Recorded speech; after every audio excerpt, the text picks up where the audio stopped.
Ed, this was your idea, so you got to take it from me at this point.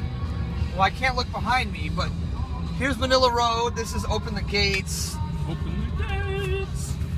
I love them a lot. They're one of my favorite bands. They started off as sort of like a psychedelic space rock kind of band, and then they turned more into like an epic metal band, more into fantasy-oriented topics. Well, they always were a fantasy-oriented band. They sing about Robert E. Howard's Queen of the Black Coast, which, for you uncultured folks, Robert E. Howard created Conan, the same character that was played by Arnold Schwarzenegger in the 1982 film Conan the Barbarian and the 1984 film Conan the Destroyer. That character has been in existence since 1932, if I'm not mistaken, and was invented by Robert E. Howard, and fights fantasy epic adventures in the Hyborian Age, which takes place right before recorded history, but right after the fall of Atlantis. So this is pretty much where Manowar gets all of its source material. I wouldn't say all of it. I would say a good chunk of it, though. I would say a lot of bands probably get their stuff from... Oh, shit. Turn on red.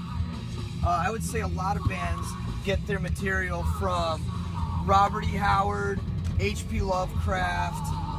20 minutes later. Well, I think a lot of the stereotype of metal is that metal fans tend to be very serious and have no sense of humor. So they are intelligent people in that they read a lot and that they know a lot about history and that they know a lot about, especially military history, because there's a lot of war. They like to read about Attila the Hun and stuff like that.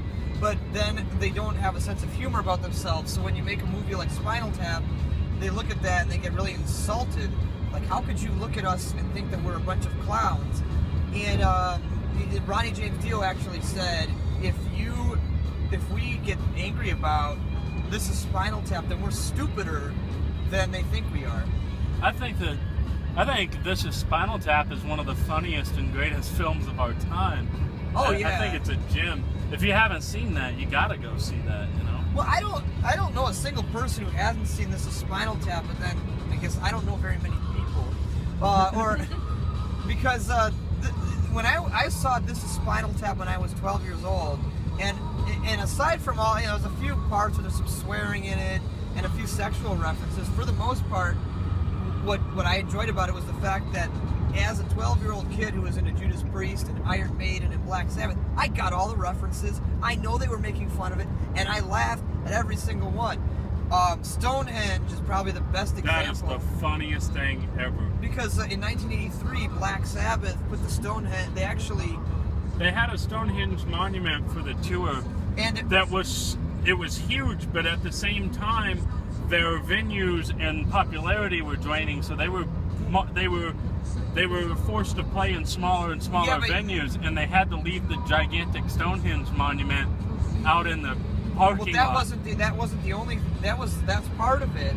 But the other thing is that the part where I think Nigel Tufnell mistakes when he puts inches instead of feet, in real life they put meters instead of feet.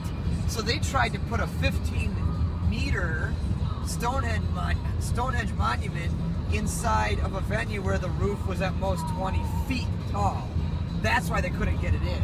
So it literally is based on a miscommunication. They literally did not.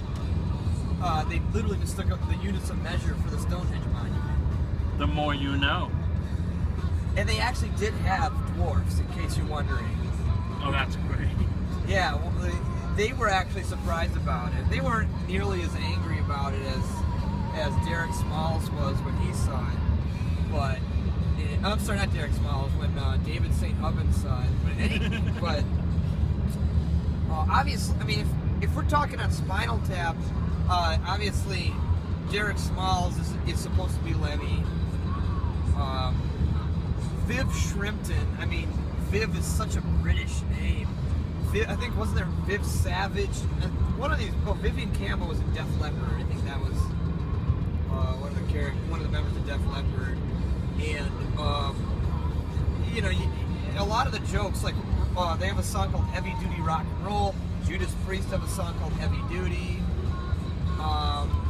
not mistaken, Sex Farm was basically supposed to be a typical Scorpions kind of dumb sex type rocker. No, that was at the point in Spinal Tap's career where they were trying to become a more intelligent band. They thought that their early stuff was sort of brain dead rubbish, and they were taking a very educated and progressive view of sex by putting it on a farm. Well, I think the joke was that a lot of bands like Scorpions think in this sort of intellectual way. Actually, they were actually really mad about that movie. I don't know if you know that, but the Scorpions were offended about that? A little bit. They actually thought that it was such a slap in the face that they thought they were just, why are you making fun of us? We're just a rock band. We're just trying to bring joy to people and play our songs to people. And as a fan of Scorpions, I think a lot of people don't realize that the Scorpions are not the Scorpions that just rock you like a hurricane. There's a lot more going on with them than just those kind of songs. Winds of change, man. Well, I was thinking more the 70s Scorpions. They put out at least 6 totally rocking, straight up heavy rock albums. The first album by the Scorpions, Lonesome Crow, is a prog rock album. I don't know if you know that. Remember, folks, we're going to Europe. 6.5 hours later. We were gonna go to Glastonbury Fair, but we were a little too rambunctious for them. So now we're going to what's the other big European festival? We're going to Wacken in Europe. Germany. That's where we're going to right now. Because Glastonbury kicked us out, and we were way too rowdy for them. You got drunk and were punching people. And shit. Right, exactly. Actually, I would love to go to England. So let's go to Hawk Easter. Hawk Easter. Yeah. I think our viewers should know by now that Edwin's favorite band is Hawkwind. Indeed it is. You knew that. I knew that. Absolutely. I don't know very many people who don't know that when Edwin talks about music, somehow Hawkwind always gets thrown into the mix. All roads lead to Hawkwind. All roads lead to Hawkwind. And people are thinking, well, how's that possible? Well, let's say you don't even listen to hard music. Let's say your favorite music is trance